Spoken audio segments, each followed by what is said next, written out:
Dear members of the ESTA community, I am Cristina Bellu, and together with my colleagues Andreas Cincera, Anna Modesti, and Hubert Eiholzer, are pleased to share with you at the 52nd ESTA International Conference for String Teachers, the first official presentation of StringsART. The database is created and operated by an editorial board at the research division of the Conservatorio della Svizzera Italiana in collaboration with Code Lounge, the software research and development center of the Università della Svizzera Italiana.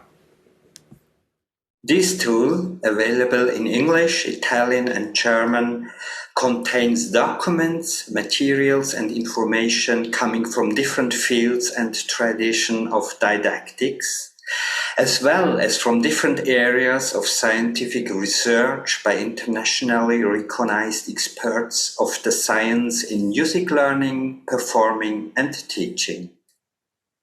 And so, what else? With this project, endorsed by ESTA Italy, we warmly hope to contribute to the development of our wonderful activity. We are looking forward to seeing you soon in Porto.